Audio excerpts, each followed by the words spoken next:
Olá, pessoal. Aqui é a professora Cristiane Pauli e eu estou aqui hoje para fazer a gravação do meu primeiro vídeo aqui para o nosso canal do YouTube de Pílulas Empresariais. Espero que vocês já estejam curtindo bastante.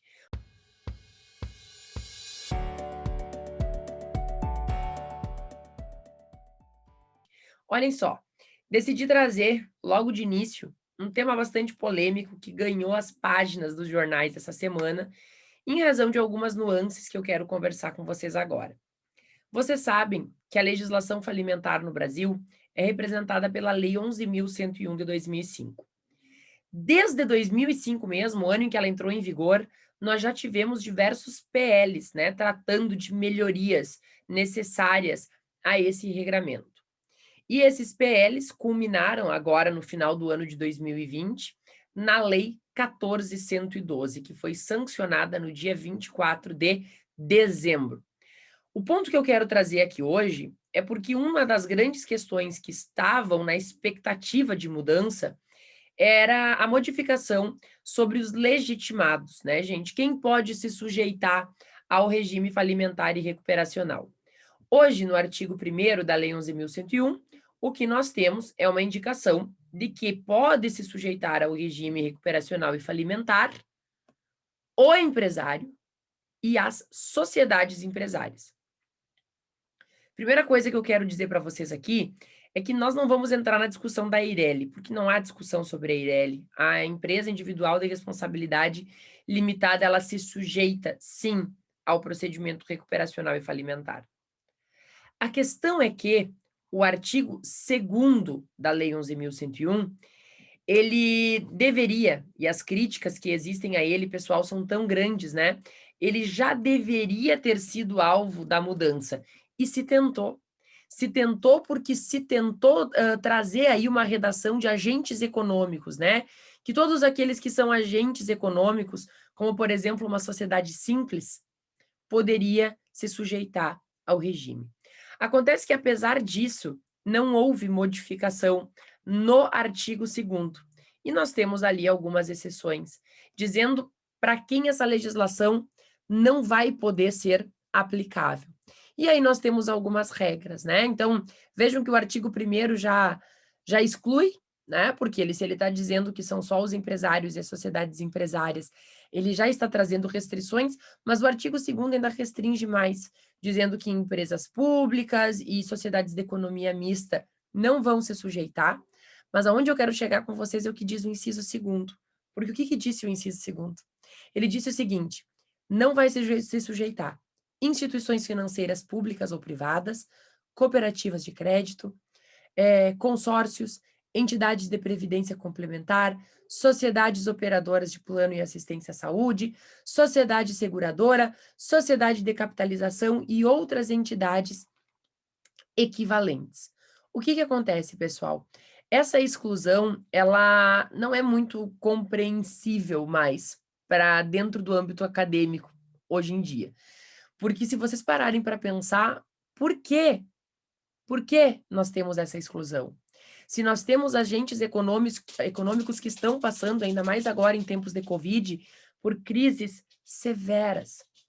Crises severas. E aí, na data, né, de 18 de março de 2021, nós tivemos, vejam, já em vigor a nova lei. Já em vigor a nova lei. Nós tivemos uma decisão emblemática.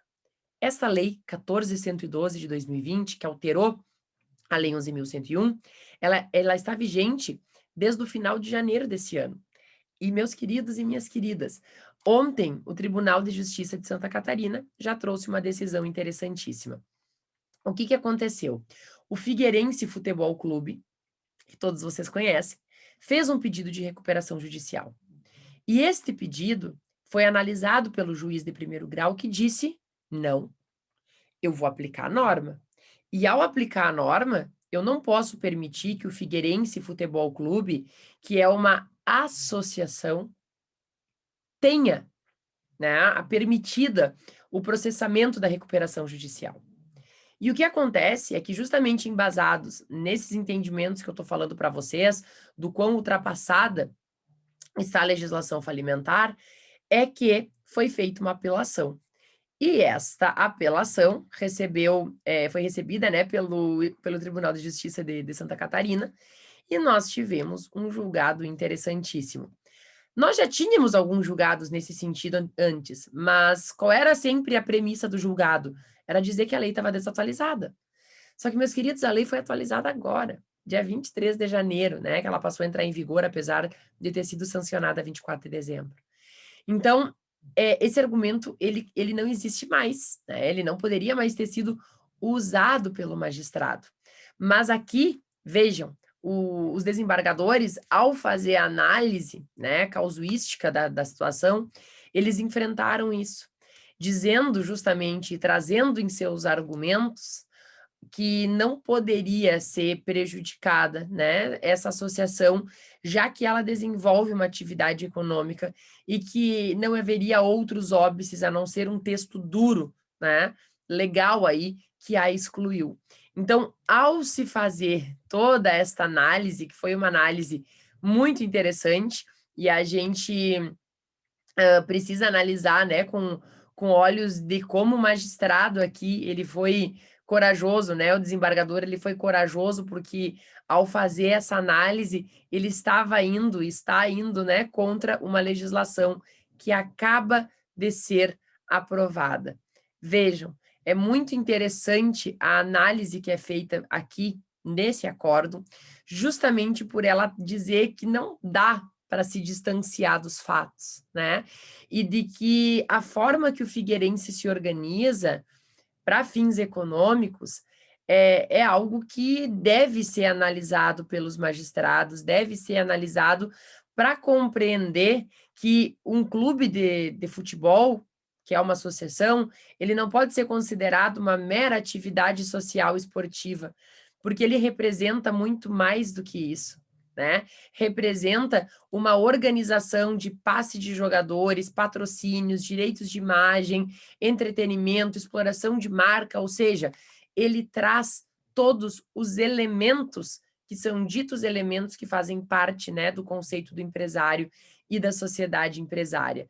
Por isso, o desembargador citou a Lei 9.615 de 98, que é a Lei Pelé, que tinha instituído, né, algumas normas sobre desporto, estipulando que as entidades elas possam sim se organizar de forma administrativa a permitir estas questões, né, que justamente vão ser equiparadas às sociedades empresárias. Então, foi muito interessante ver esse voto, e esse voto culminou na desconstituição da sentença de primeiro grau, reconhecendo a legitimidade ativa da associação do Figueirense aqui, para poder, então, passar a se beneficiar da recuperação judicial. Bom, o tema é polêmico, não sabemos ainda o que esperar aqui para frente, mas eu tenho certeza que vocês já estarão atentos a esses novos caminhos aí da Lei 11.101 pós-alteração. Certo, gente? Se vocês gostaram, curtam, comentem e compartilhem com quem também vai gostar de aprender um pouquinho a mais sobre esse instituto. Um abração.